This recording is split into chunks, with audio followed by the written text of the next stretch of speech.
get this straight. You went into a Starbucks and you tried filming yourself? Because if they didn't give me a Starbucks coffee with the name Merry Christmas written on it, then I was going to film it and post it on Facebook and chastise them for it.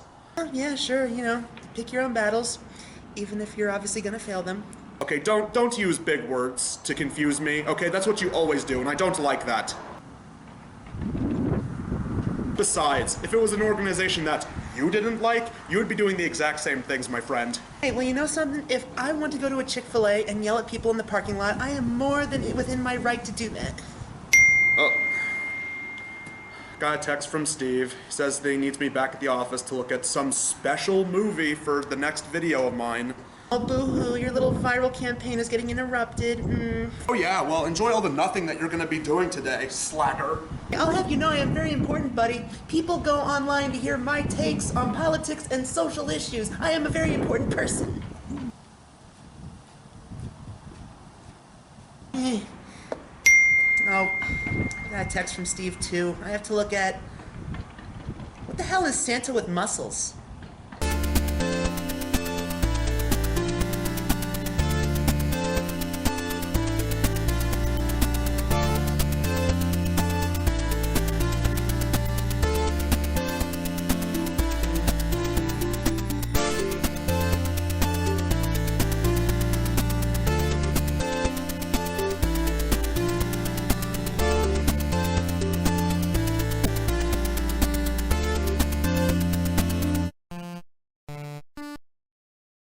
Okay, I'm here.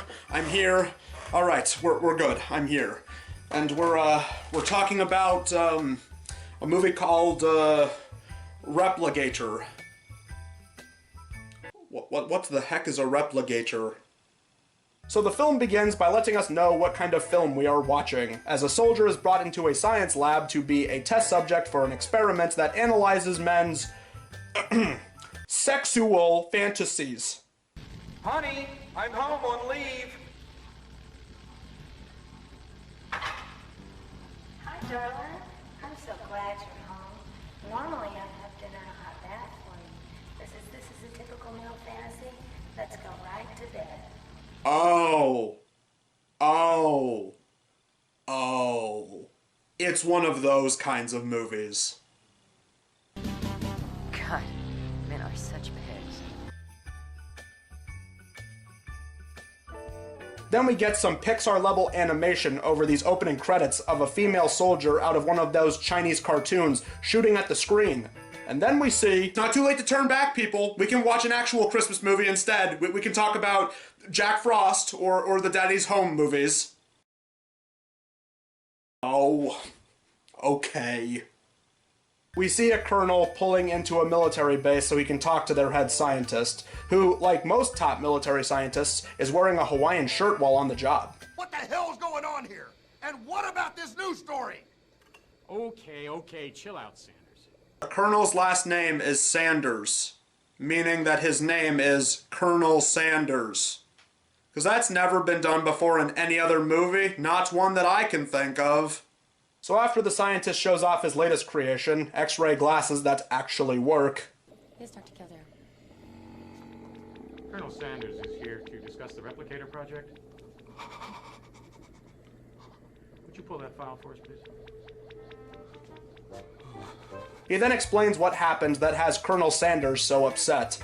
Going back a short time ago, we then see two military leaders, Colonel General and General Mills,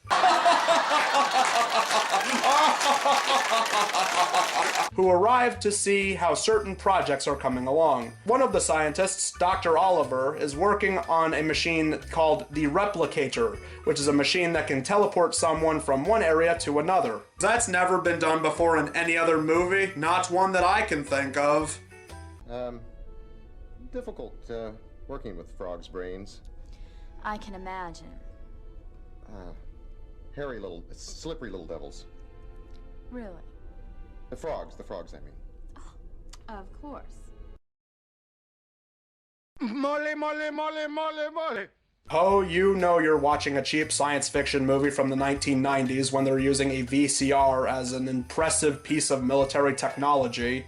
They decide to test out the machine on this one soldier, but of course something goes wrong and the soldier is turned from a big burly man of the machine into a woman. What? Again, it's gonna be one of those kind of movies.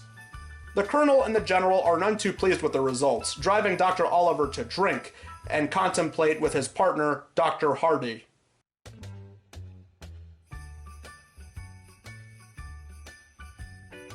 They go in men and they come out women. Are you trying to tell me you never bothered to check that? We experimented on lab rats. You want me to get you a lab rat? Watson, get me a lab rat. You tell me if it's a boy or girl. Do you realize that the Pentagon has spent over $300 million on this project? Yeah, I don't believe that for a second. Call me crazy, but I'm starting to think that this movie, Repligator, is kinda silly when you think about it. So while the now all-woman Private Waring roams around the facility, the colonel leaves angrily, but Dr. Fields here convinces the general to stay and show off his project, a mind-controlling headset that can turn people into whatever they want with the help of this floppy disk program. Oh my God. It works. Where's my $50? You've loved me all your life. Yeah, whatever, mister. But first, $50.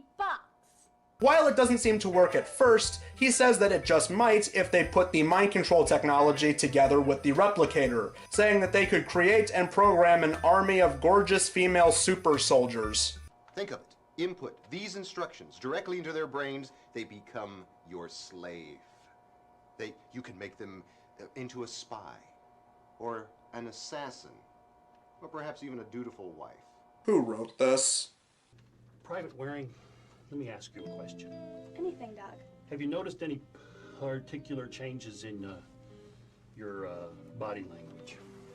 Such as? Oh, Dr. Oliver! Dr. Hardy, I'm glad you're here.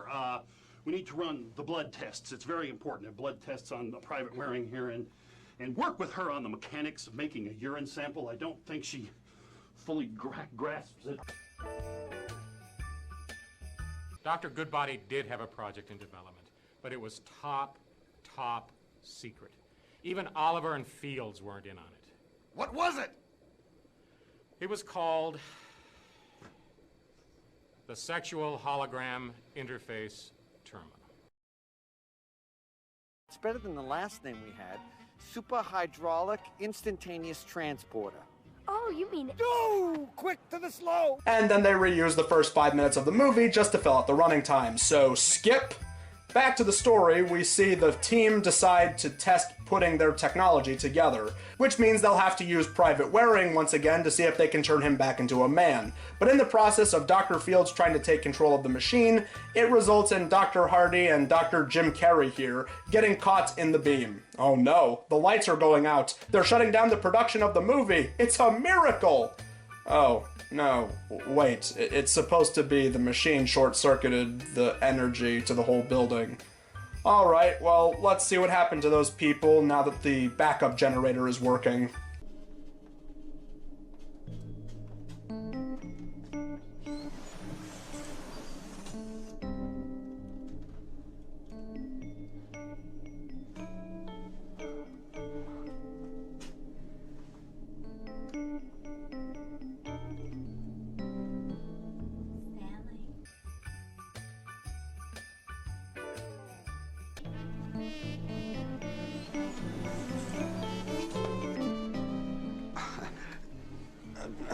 Private Waring, get a hold of yourself.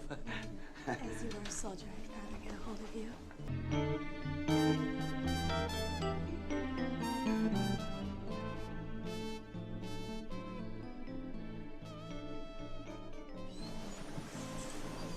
Dr. West?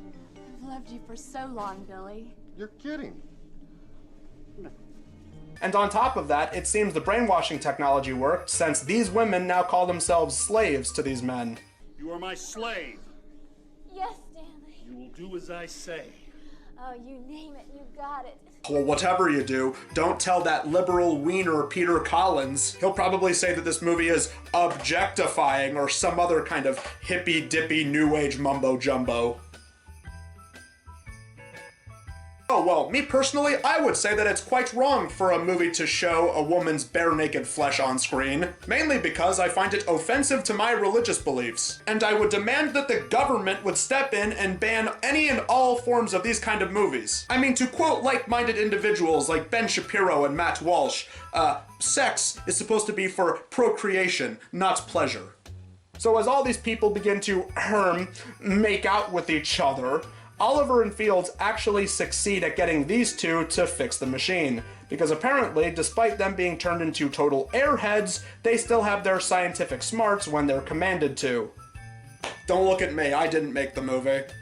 Because guess what? If these women get too excited down there, they then turn into these alligator-like creatures, or as they call them in the movie, gator babes. Well, it's about time these things showed up. I mean, after all, they are in the title and on the front cover. That wasn't Private Waring, that was a walking alligator. She's been through the machine twice. She went in a man, she came out a woman. No. The second time she came out a woman, and a very sexy one, I might add. That's it. The replicator stretched her DNA again, this time stretching out more genetic code. She went all the way back to pre-human influences. Wait a minute, I thought we descended from apes or something. Yeah, but we started by crawling out of the ocean.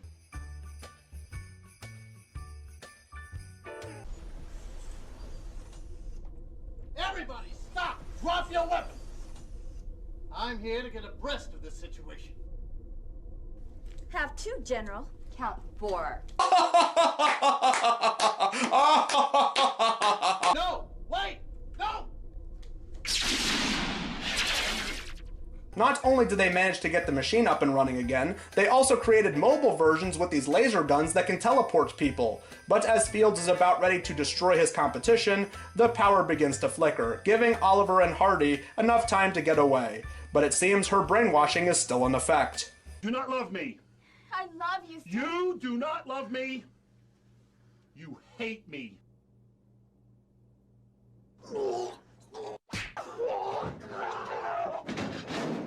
And now, the award for greatest stunt in a movie goes to Repligator!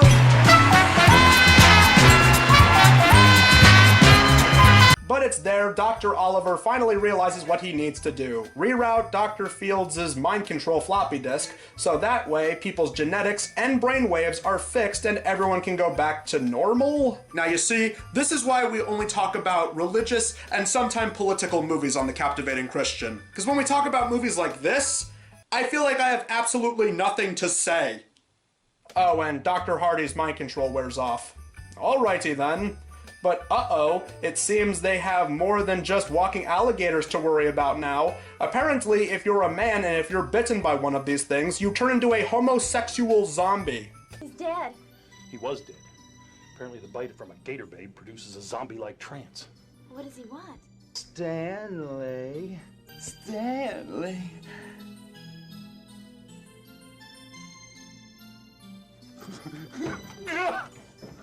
Okay, that is just extremely offensive. Alright, we're getting close to the end of this thing. Let's wrap this up. Fields tries to get his laser charge to zap Oliver, but the power keeps going out. At first he thinks he has the advantage since he can control the alligator people, but quickly he realizes that he's out of luck and runs for it. Meanwhile, the scientist who was turned into a woman and Oliver get the machine working after an extended shootout sequence that goes on for way too long.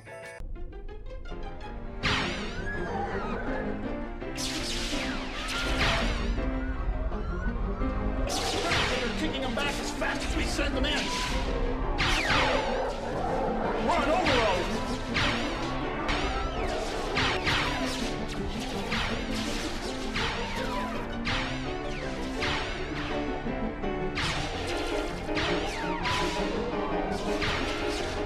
After everyone is changed back to normal, except for Fields, who is now turned into a woman, They run out of the building before it explodes from the overheating technology.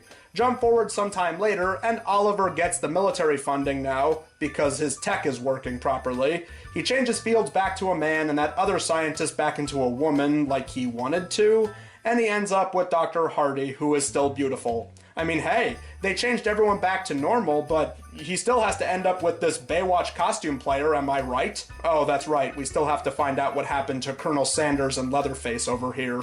You've sold out your country, Kildare. On the contrary, I'm saving the world. Suddenly, you see the enemy moving towards you, but instead of a stinking, sweaty grunt with an M16, you see before you...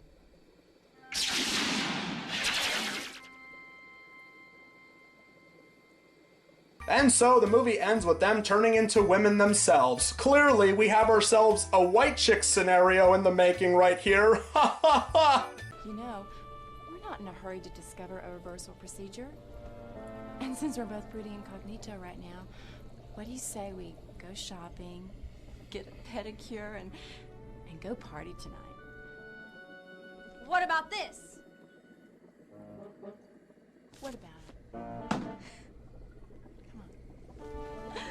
Let's go. So that was Repligator, and it was quite possibly the worst movie I have ever seen in my life. I mean, what really needs to be said? The acting is bad, the production is cheap. Even someone who lacks artistic vision, like myself, could tell that this was a very poorly made film. The special effects, terrible. The writing, awful. Why exactly does this movie even exist? Are they trying to make a low-budget pornography but decided to throw in some science fiction elements? Or were they trying to make a science fiction film but thought the only way they could get people to see it is if they threw in some sexualized women in there? My big brain simply cannot understand or process it. Plus, this movie doesn't make any sense. Women didn't evolve from dinosaurs. Everybody knows that.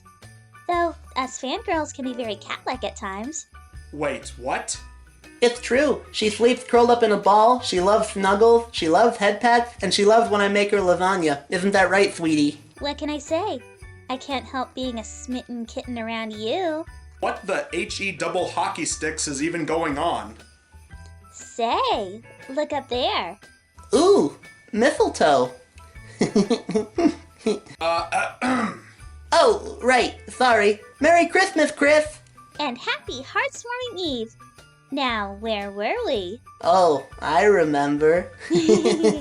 Well, I don't know about you, but I feel like I can go for a very, very long nap. Hopefully I'll forget about everything I just saw, from the movie itself to whatever that just was. May Jesus be with you. See you guys in 2023. We're done. Your brainwashing is only as good as the brains that hold it.